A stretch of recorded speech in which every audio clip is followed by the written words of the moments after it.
Would you welcome, please, a superhero of the comic book business from Marvel Comics, Stan Lee.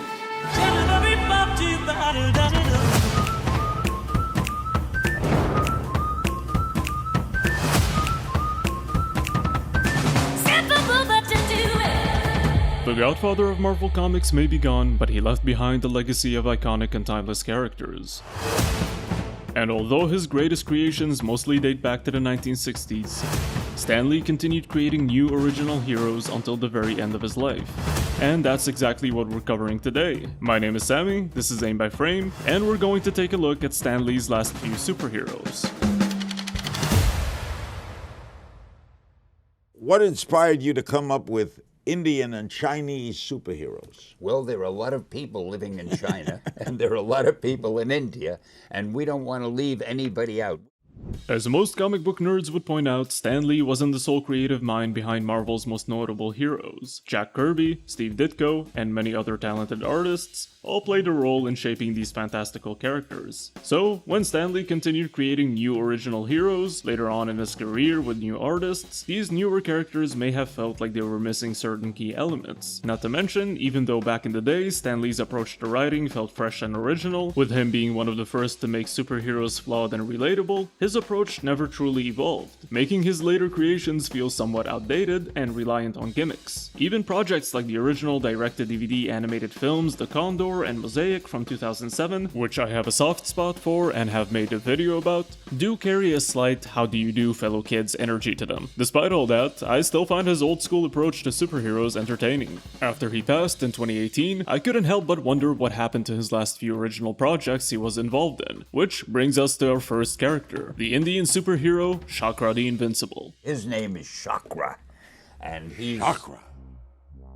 The start of this project begins with two individuals, Sharad Devarjan and Gautam Chopra, co-founders of a US-based comic book publishing company called Liquid Comics. Sharad himself was a huge fan of Stan Lee as a child, citing the comic book adventures of Spider-Man, Hulk, and the Fantastic Four as a source of inspiration for his career. So when Stan Lee's company POW Entertainment approached Liquid Comics with the pitch for an original Indian superhero, they were excited to take on the job of bringing the story to life. The project was announced in December 2011, initially starting as a series of downloadable web and mobile comics distributed through Liquid Comics' newly announced Graphic India platform, which would focus on creating original superhero and mythology-based franchises for an Indian and global audience. In 2012, Chakra the Invincible made its digital comic debut. The story follows Raju Rai, a 14-year-old tech genius and orphan living in Mumbai, with his older brother Samir. He's also the apprentice of a brilliant but eccentric scientist named Dr. Singh. After the doctor develops a suit designed to activate the 7 mystical chakras of the human body, Raju tests it out and gains incredible powers, such as flight and enhanced strength, becoming a superhero. The digital comic was praised for its high-quality artwork and strong characterization. However, the most common criticism was that the comic's plot was too familiar and didn't bring much novelty to the genre, essentially having the same issues that most of Stan Lee's more modern projects have.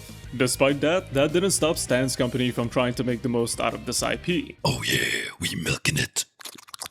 Because in November 2013, a 66-minute-long animated feature premiered on Cartoon Network.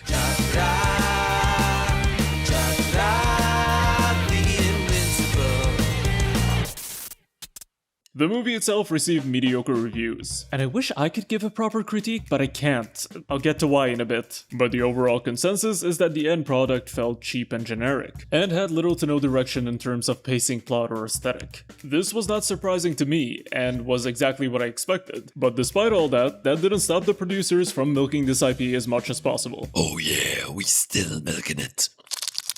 The film apparently received 2 sequels, The Rise of Infinitus in 2016 and The Revenge of Magnus Flux in 2017. Chakra also received a bunch of animated shorts, a series of motion comics, and one really long motion comic that appears to be a direct adaptation of the original webcomic run. However, again, I can't give a proper opinion on any of these, due to their availability or lack thereof, as it seems that access to official copies is rare, if not non-existent. The only thing available right now are the animated and motion comic shorts on YouTube, as well as trailers for the movies. which made my search very confusing because the original movie was apparently broken down into multiple shorter episodes for online platforms. I only managed to come across what seems to be the first feature film and the long-form motion comic on non-official platforms, both in extremely low resolution. I tried contacting Graphic India directly, asking them about possible DVDs or streaming options for the films, but I had no response. At this point, these movies are just lost media. I guess I can give my opinion on the animated shorts on YouTube. They suck.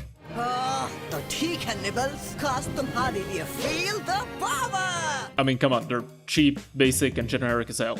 What do you want me to say? In 2016, it was announced that Chakra would receive the live-action treatment, with a feature-length movie in the works, produced by India's Phantom Films. Can't stop milking it, baby. However, it's been 10 years since the announcement, and still no movie. This was due to multiple setbacks, including Phantom Films shutting down in 2018, and of course Stan Lee's passing a month later. As of now, the movie is unofficially cancelled. And that's all I have to say about Chakra the Invincible, as now we move on to Stan Lee's original Chinese superhero, the Annihilator. I would love to get a hero whose origin is in China, but one who will appeal to people all over the world. It was a Chinese superhero concept conceived as a major US-China co-production. Back in 2011, it was announced that Stan Lee's company POW had teamed up with Magic Storm Entertainment to bring this new superhero character to life, with Real Steel and Bourne Legacy screenwriter Dan Gilroy hired to write the script. The Chinese state-run National Film Capital also partnered with Magic Storm to help make the film, even hiring Barry Josephson, a former Sony executive who produced Enchanted for Disney as well as the Fox series Bones, to be the main producer. We need to acknowledge the elephant in the room. Oh, and he was also in the Epstein files. Not touching that. The story would revolve around a young Chinese expatriate who must choose between remaining in prison or enlist in a secret US super soldier program. The film was set to have a budget between 100 and 150 million, with the final product being mainly in English with some Mandarin scenes here and there. And in 2013, Taiwanese-American singer and actor Wang Leehom was cast to play the lead.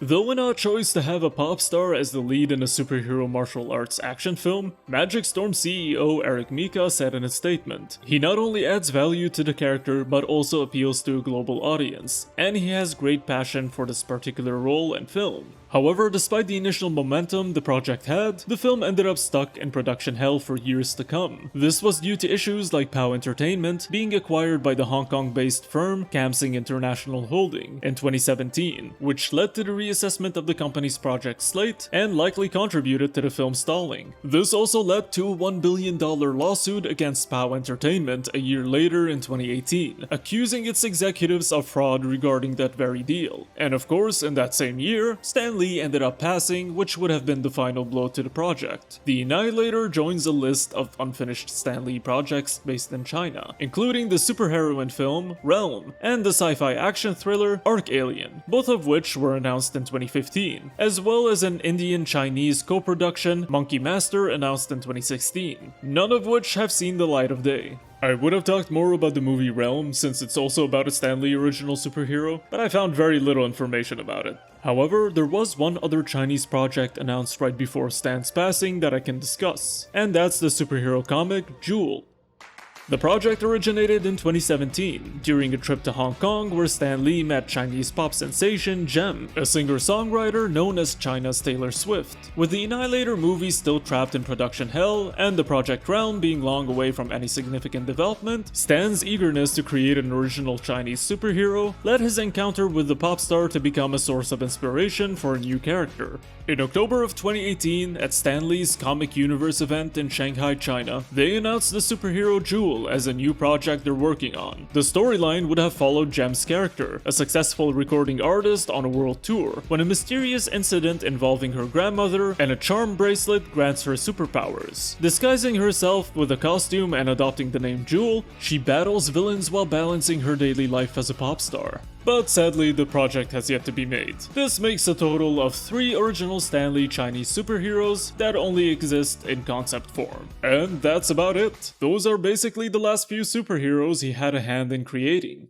Well, technically there's one more original Stan Lee superhero. Back in November 2018, right after Stan's passing, his daughter, JC Lee, had an interview with TMZ Live where she revealed that she and her father were working on a character called Dirtman. The last little angel that we've got tucked away is Dirtman. In the interview, she revealed that she had spent her entire life trying to convince her dad to team up and create a new character. For years, her attempts went nowhere, so she independently developed a concept for a hero named Dirtman. Eventually, Stan Lee agreed to combine his creative resources with his daughter's, and together, they refined the details of the hero. JC Lee stated in the interview, and I said, Daddy, please, no clatter, no steel, no any of that.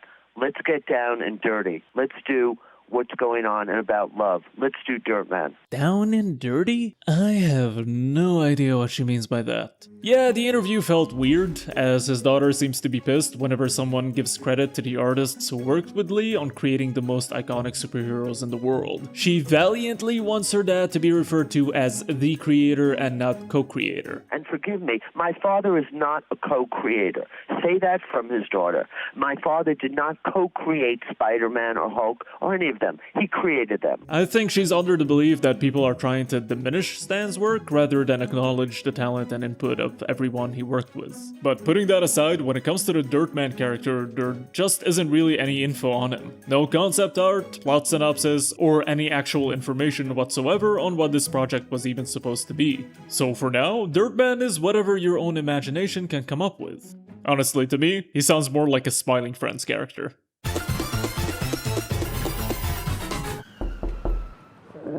Now what? What do you want? Hello, Dirtman. We were just wondering if you needed cheering up today. Well, I'm supposed to be a superhero, but I have no idea what kind of hero I should be. It makes me feel lost and without a real purpose. And every time I look in the mirror, I feel sad. Because I don't know who I am. So you tell me, do I need cheering up? I think you do, yeah. I do, don't I? You know what? I should go out there and really try and figure out what kind of hero I am. And with your help, I might be able to do so. What's the worst that can happen? Sir, get on the fucking ground! Wait! Get on the ground! I just wanted to be a hero! Well, that's all I have for this video. If you want to help support the channel, you can join as a channel member. And if you like this video and you want to see more, make sure to like, comment, share, and subscribe.